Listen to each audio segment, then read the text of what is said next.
Welcome to WYCD Wicked. That stands for What You Can Do. And I want to start today with a correction for two viewers. Two viewers specifically, and you'll be the only two that get it. But, right is right, wrong is wrong. Doesn't matter. Gotta live up to it regardless of the scale.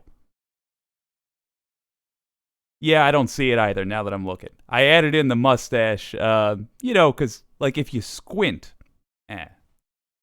Anyway, if you're out there, Chris, my apologies. So today on the show, we have got gerrymandering. Yes, it's a problem in much of America, and it's making the work of the left harder. Why? Because it's a dishonest practice, and that's what we generally fight against. Then also, the minimum wage has not budged in 15 years, and yet inflation, it doesn't stop for anybody. Bernie Sanders was on Ali Velshi's show, and he knocked it out of the park, as we've come to expect from Bernie. And then how to multiply your political power. Yes, you can do more than vote once every 4 years. America's designed for you to have a lot of political power, but we're trained not to use it. Time to unlearn that training. Let's jump right into it. I'm excited. First of all, let's have a look at what gerrymandering actually is. This is a very helpful chart from the Washington Post. So here you have a hypothetical district or a hypothetical set of districts that consists of 50 people for simplicity's sake. Figure 1, that's second from the left there, that is perfect representation. So the districts are divided up in such a way that the actual people in there are represented fairly. And in that, you have a blue win. So there's more blue voters than red in this hypothetical place. Then in the second from the right, you've got it gerrymandered in favor of blue. So again, it's a blue win, but that's an unfair map. And it's going to be difficult for red to win ever.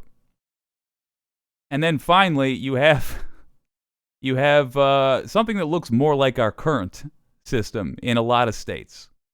And that is a map gerrymandered in favor of red. And in this division, even though the votes are the same in every one of these, this is divided up in such a way where red wins. Dishonest practice, but that is what we're dealing with in a lot of states around the country. We've got exactly what you can do about it coming up in a moment. But first, let's go to our old reliable Ari Melber with a piece on gerrymandering. Let's have a look. Really interesting information in politics. This new Congress has gotten attention as the Republicans took charge. But November's elections are reshaping power in states around the nation, with Democrats actually riding a wave to take control of many state houses that the GOP had ruled for many years. It's actually a wider indicator as Dems govern more Americans right now, since these new state governments were sworn in this month, at the state level than Republicans. So take Michigan, where Democrats won the Senate and House for the first time since 1984. It was an historic election night and some historic results. Now, wait a minute. I don't want to nitpick too much here, but if you're going to do Michigan, and it looks like you're going to do a station from mid-Michigan, I want to see some David Andrews up there, some Ann Emmerich. What is this? Come on, MSNBC, you're owned by Comcast. That's the same people that own the NBC, and that's an affiliate of... Here's where things stand tonight. Democrats swept the top of the ticket. Whitmer, Michigan's future Benson, is bright, and Nessel. we're about to step on the accelerator. Boom. For the first time in 40 years, Democrats have control of both chambers. That's a Fox station. More than 100 years after the first woman was elected to serve in the state Senate, that same chamber has selected its first woman majority leader. And in Michigan, we have lots of seats at the table, so it's very gratifying to be part of that. You can see all that big news there, local news coverage, and there's a lot more to this story. which could actually shape future campaigns and shows the state of our democracy. It's why we invited Michael Moore on tonight, because while the power did flip here in 2022, Democrats had already won a majority in that state of Michigan several times. Watching this, by the way, while living in that state, was infuriating. Break it down, Ari. But they, and really the voters' will, was blocked. Now, this is a striking story. It has many people wondering if a state like Michigan has a democracy at all. Let me show you exactly what I mean, and we're going to get into why this matters. But if you actually look at this, it's kind of wild. It's like an article you'd forward or that would go viral. So let's start. In 2012, a majority votes for Democrats for the Michigan House. But Republicans held control. Okay, let's look at 2014. Most voters go blue. Majority for Democrats, but the same thing happens. Republicans hold government there. Now, in 2016, you may recall the Trump wave. Voters in Michigan go for Republicans, and they hold the House. Now, in 2018, blue again, but the state House stays red. Same in 2020. There you have most voters go blue, but the state House harsh in 2020 stayed Republican. Now, let me tell you about this. That is... Oh, no, the graphics. We're going to get back to 22, but several elections in a row.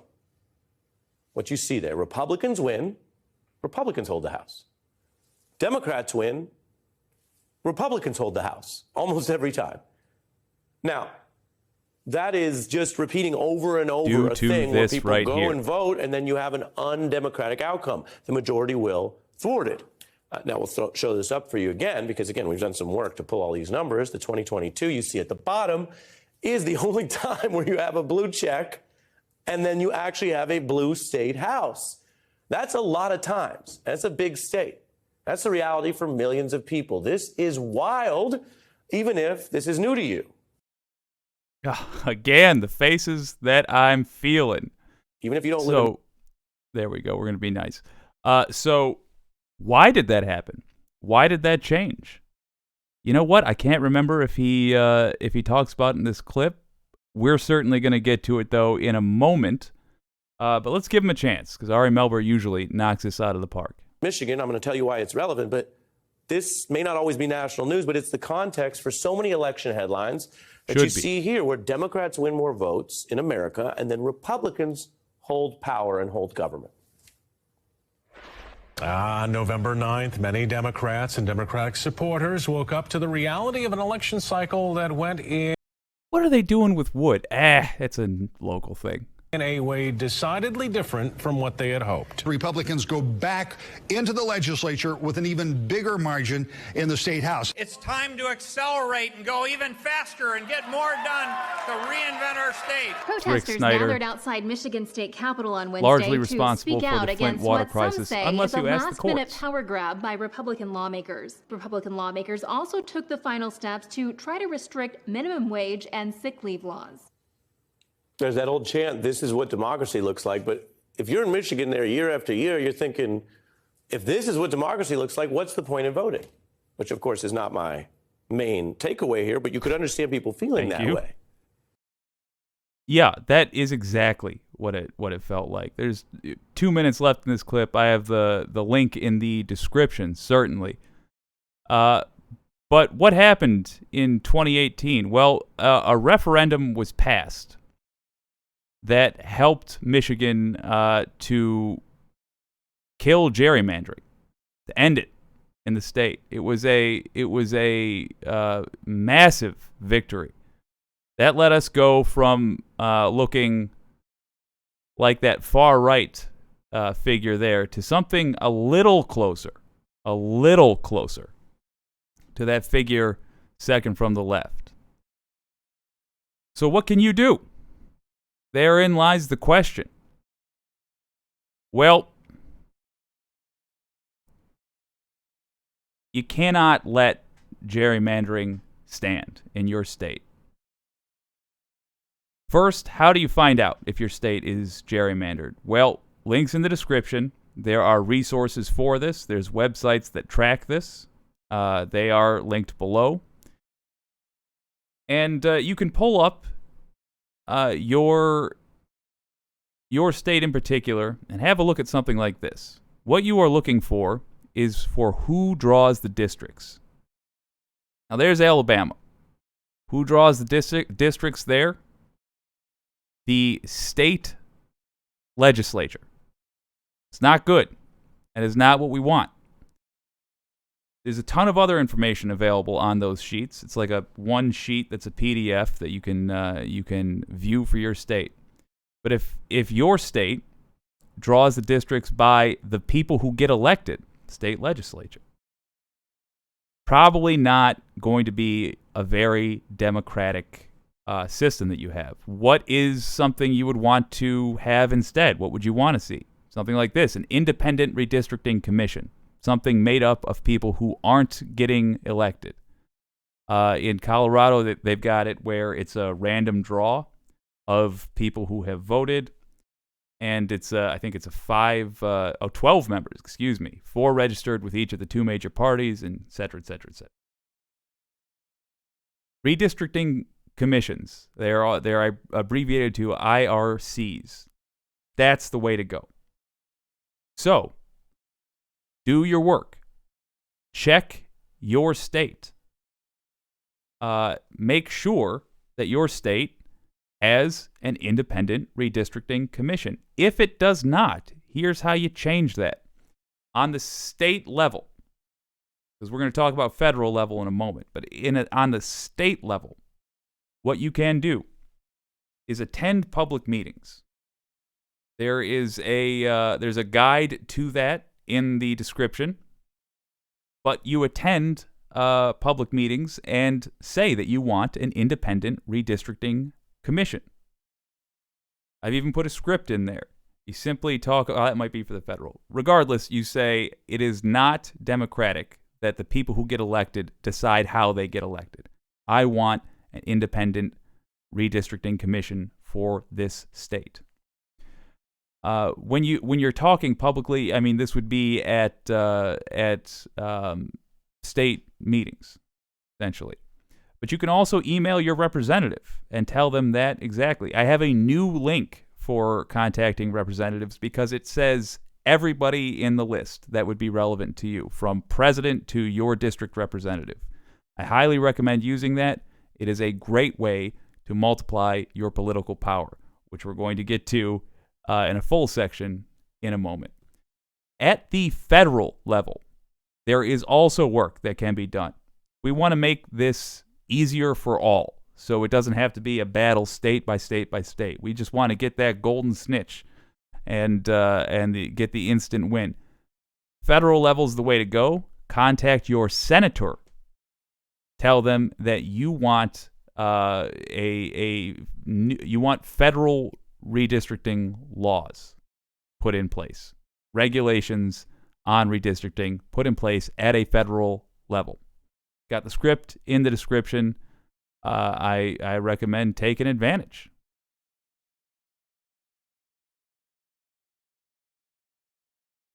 Mickey says, NYS tried to gerrymander against the Republicans. We stopped that. Good on you. Good on you. Yeah, I'm assuming that's referring to unfair gerrymandering to the detriment of Republicans, and good. I don't want to win dishonestly. So I'm glad to hear that you kept the state honest. Good on you, sir.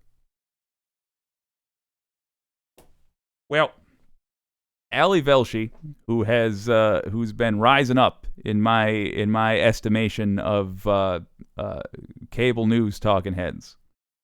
He had Bernie Sanders on recently, and they talked about one of the primary causes, if not the primary cause of injustice in America. It's a highly capitalistic system, which means money equals power. So if the people don't get a lot of money, then they don't get a lot of power. Here's Bernie. It's been 13 years since the federal minimum wage in this country was increased. Since 2009, the minimum wage in America has been $7.25 an hour. The many calls to increase the federal minimum wage have gone unanswered, but some companies are stepping up and have been in the last few years. The latest one is Walmart. Starting in early March, Walmart is raising its minimum wage for store employees to $14 an hour, up from $12. That's a roughly 17% jump in wage. I want to be clear about one thing. Walmart is not doing that out of generosity. It's because they're going through the same thing everybody's going through after the pandemic, which is people realize they have value. When we were told to go out and risk our lives to keep the country going, that let the cat out of the bag. We realized, oh, the country doesn't work if we don't work. The country doesn't function.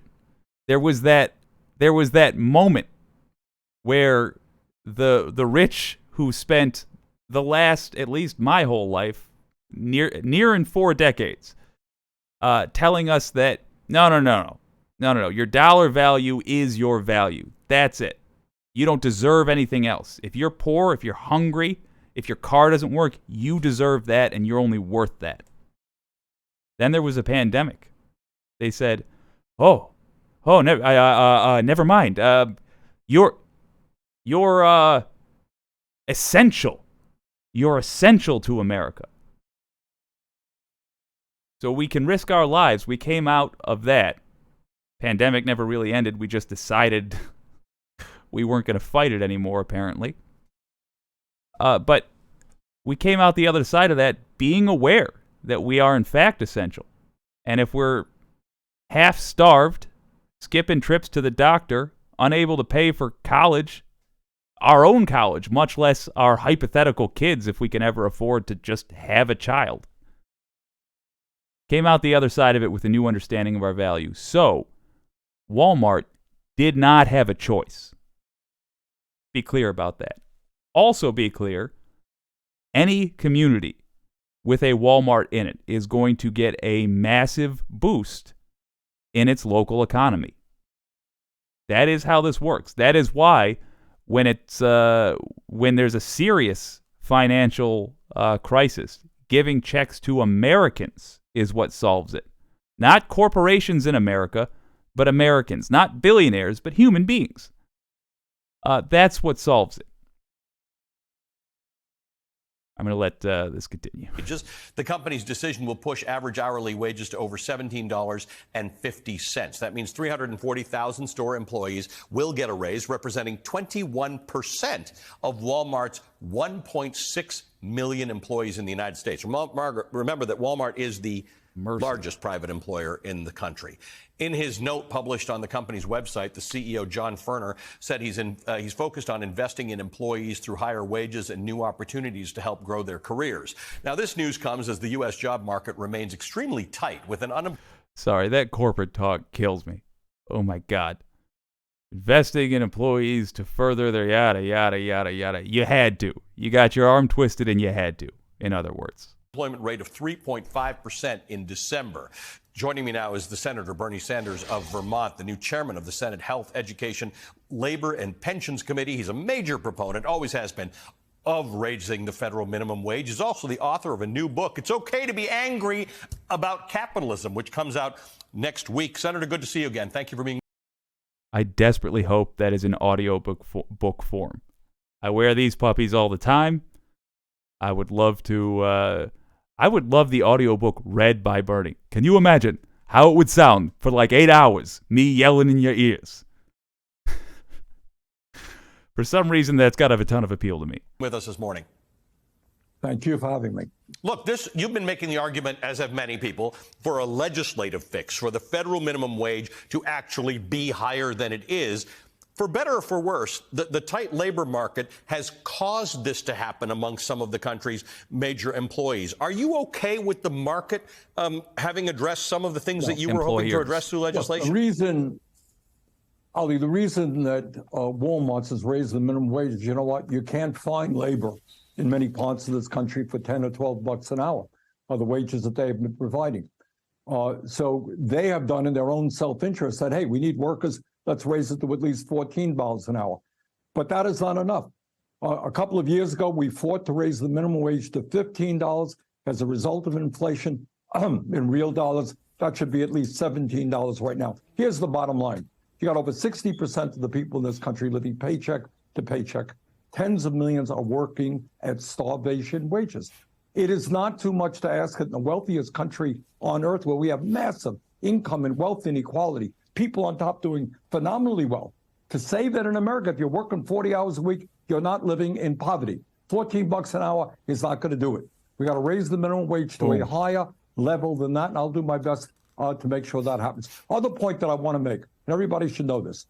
Before he keeps going, to give a little context to what he was talking about just then. Since 2010, the last time the minimum wage got raised, inflation has made the value of a dollar, the real value of the dollar, go down by 36%. So something worth $1 in 2010 would now cost $1.36. Something that cost $100 would now cost $136. You get it. Okay. Think about that in comparison to the pay. It wasn't a living wage already in 2010.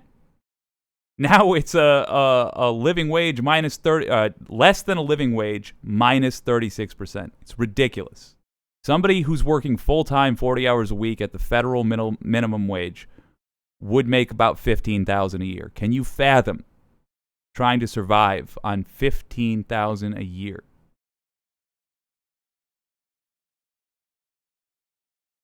It's America is not the country we think of ourselves as.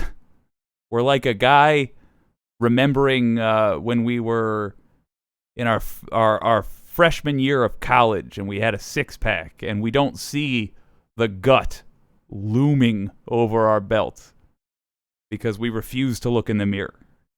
It's time, because we got heart problems. In terms of Walmart, Walmart is owned by the Walton family, the wealthiest family in America. And you know, a lot of their workers who are earning wages so low, they got to go on food stamps, they got to go on Medicaid. So in other words, you have the taxpayers of this country subsidizing the wealthiest family in America because they're not paying a living wage. Get them, Bernie. Let me ask you about, yes. I want to actually just put wages on the screen for a second. The current minimum wage of $7.25 an hour, if you work full time, would net you $15,080 a year. Oh, he nailed it. There you go. Your proposal, your basic minimum proposal here of $15 an hour, still gets you $31,200 a year. So for people who are offended by the idea of doubling the minimum wage, people are not running away with a whole lot of money at that point. You're still only earning $30,000 a year if you earn $15 an hour. And Ali, the price of housing has soared in recent years. So yeah, a couple of things. Thing number one, what I did not mention in that $1.36 fact is that housing has not gone up proportional to that. Housing's gone up way faster than that. So if you couldn't afford an apartment on minimum wage in 2010, you definitely can't afford an apartment now. Not without a bunch of roommates stacking up, breaking the lease, yada, yada, yada. Also, good Lord, listening to Ali Velshi, a guy who's been well paid for a couple of decades now, cringe at 30,000. I'm just like, yeah, I mean, 30,000 isn't great, I guess, but you are talking to a YouTuber who's salivating over tens of dollars, so. And a former local newsman who, if you want to find a skilled news team, look at whatever bread line exists in your town, and you'll find your local news folks. Average worker, my God, you know, you're paying $1,500 a month to put a roof over your head and your child's head. The price of food has gone up. You got healthcare expenses and so forth. So look, the bottom line is, this is not complicated. You got an economy right now that is doing great, fantastic for the 1%. How about creating an economy that works for ordinary Americans? That means you raise the minimum wage to a living wage. What that will be, I don't know. To my mind, at least $17 an hour. It's going to be a struggle, but that's the fight I want to wage.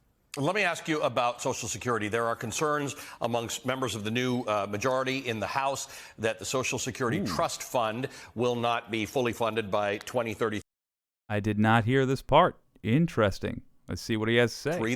They've caused people to think that means that if you are retiring at that point, you won't get your full payout. That is inaccurate. However, there is an issue with funding, with replenishing the trust fund. You have a different solution for that than the Republicans have. Yeah, wait a minute. There's no issue. We know exactly what to do. Raise the cap.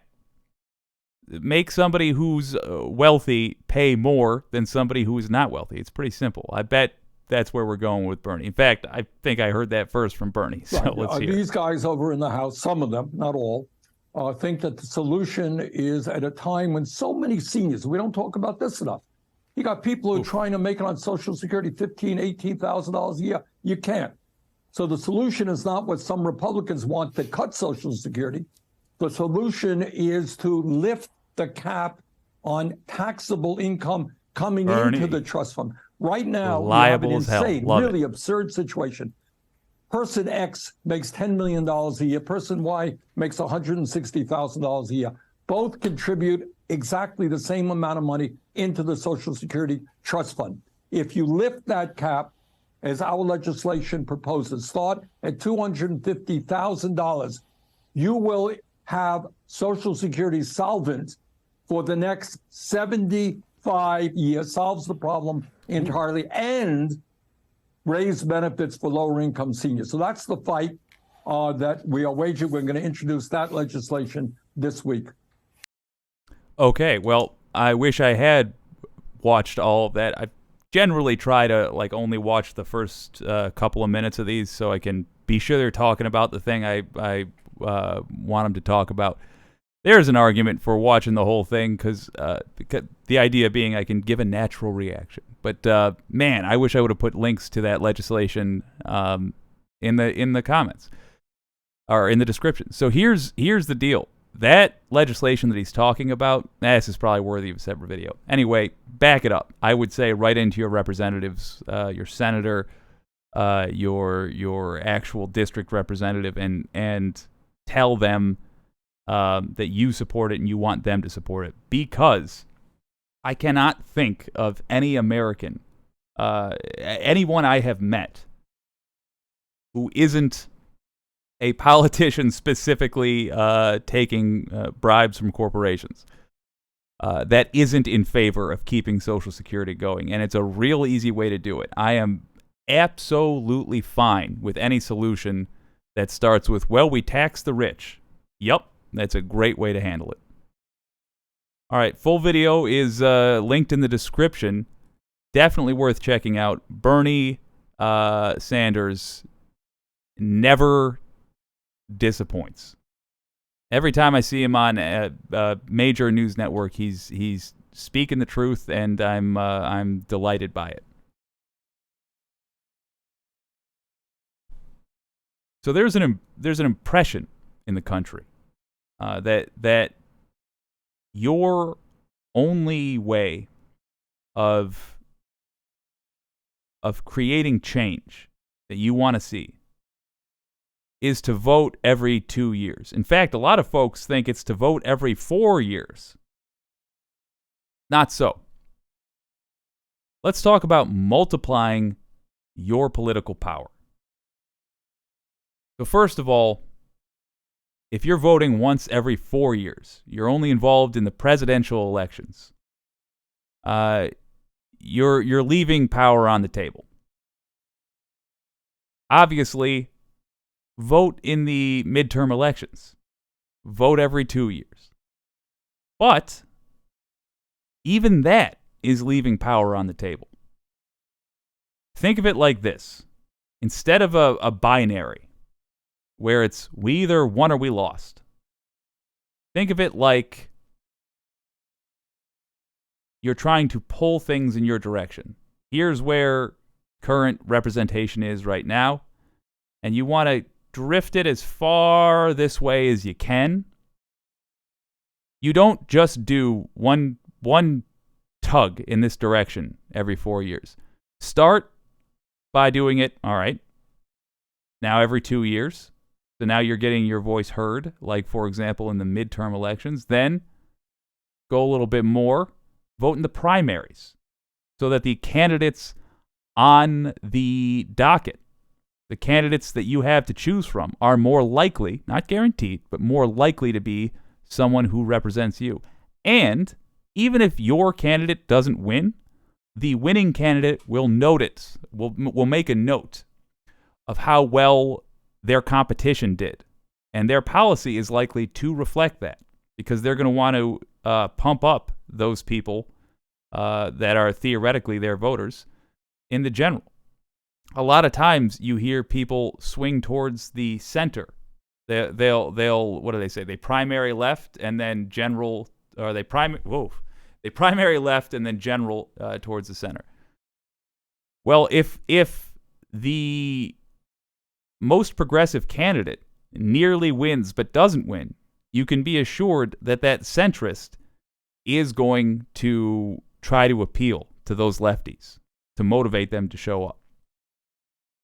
Then you can go even further with this. Once you have a candidate in office, and admittedly the existing disposition of the candidate will have an effect on how useful this is. But once they are in office, they still have to represent you. As their constituent, get on their butts. Contact them all the time.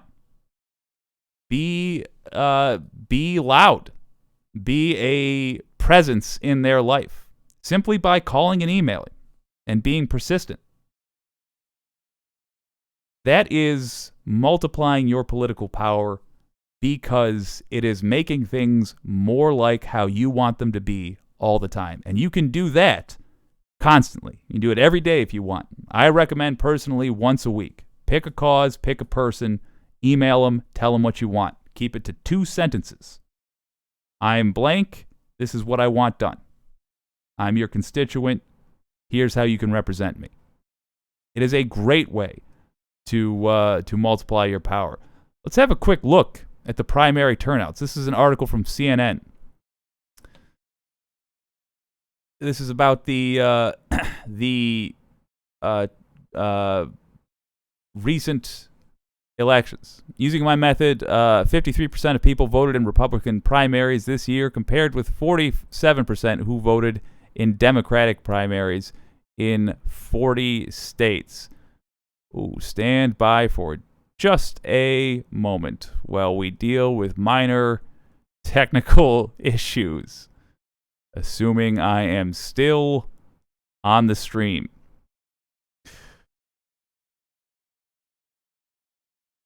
Yes, okay, so, well, all right. Anyway, let me just read this so that you get a sense of the decline that progressives had in the more recent elections.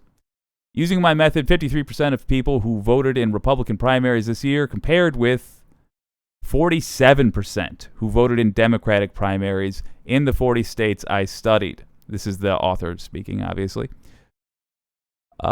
This is quite a change from 2018, where a similar 53% of voters cast ballots in Democratic primaries versus 47% who voted in Republican primaries. That was good enough for a 6-point advantage for Democrats. Okay, so what else happened in 2018? In 2018, we got the squad: Ilhan Omar, Alexandria Ocasio-Cortez, Rashida Tlaib. 2018 was huge, not just for Democrats, but for progressives, because progressives were active in the primaries. We were sick of watching Democrats take L after L for no reason. What did we do about it? We got out in the primaries and we did our business. 2022, how'd it go? Not as well for progressives. Didn't go terribly, but that slump, as shown up there, was certainly noticed. Nearly 42 million people cast a ballot in either a Democratic or Republican primary this year in the 40 states the author looked at. That's more than 40 million who voted in these same states 4 years ago. It's greater than 33 million who voted in these states in 2010 and far greater than the 27 million who voted in 2014. A lot of this was because Republicans were more pumped to vote this year. GOP primary turnout was nearly 22 million, up 3 million from 2018. Don't leave political power on the table. Don't do it. Next time midterms roll around, hell, next time any election rolls around, be on social media telling your friends and family, it's time, get ready, go vote. The week before, just tell your people constantly, get ready to vote. Tuesday's coming. On the Democratic side, nearly 20 million voters turned out in primaries, down about 1.5 million from 2018. And what a difference that makes. I do wonder if we would have even lost the House if people had more progressive choices to motivate them to get out and vote.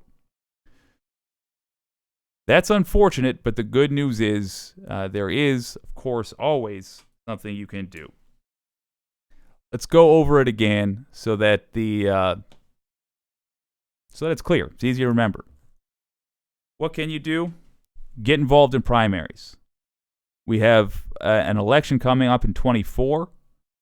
Just commit in your soul right now to being involved in the primaries. There is nothing wrong with making yourself heard. In fact, we need you to. Then there is contacting. You contact your politician. Everybody who represents you. Doesn't matter what party they're in. Contact them anyway. Be a force that pushes them towards what you want. And if you're really active, if you're the kind of person who feels like you need to do more, you can do more. Present. Go to public meetings in your town, for example, in front of your city council if you care about local issues. If you care about statewide issues, go to meetings of the legislature that the public may attend. There's often a section for public comment. You have to look it up on a state-by-state basis because states operate differently across the board. But go and present your case. There's an issue you care about. For example, gerrymandering. Present it publicly. It not only affects your representative because they'll hear what town you're from and say, oh, I represent them. I better make a note of this. It will give other people a chance to realize they care about the same thing. Somebody that hasn't even heard the word gerrymandering before might hear you speaking, and that might get the ball rolling. There's a thing to be said for accuracy, for volume over accuracy. This would be a case where that will be effective. If progressives all around the country normalize attending these events, speaking our minds, I assure you the progressive movement in general will grow simply because it's more visible. Well, I'll tell you, I do indeed love doing the show, and I love having an audience here. Oh, man. Having an audience here, even when it's a Monday night crowd. 7 likes and 4 watching. Epic. Hey, it's growth, baby. I'll take it. That's going to do it for the show today. I hope to see you tomorrow. If you enjoyed the show, consider being the 8th like.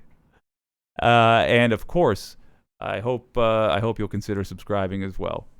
This has been WYCD Wicked. I've been your old pal Jake. I'll see you next time.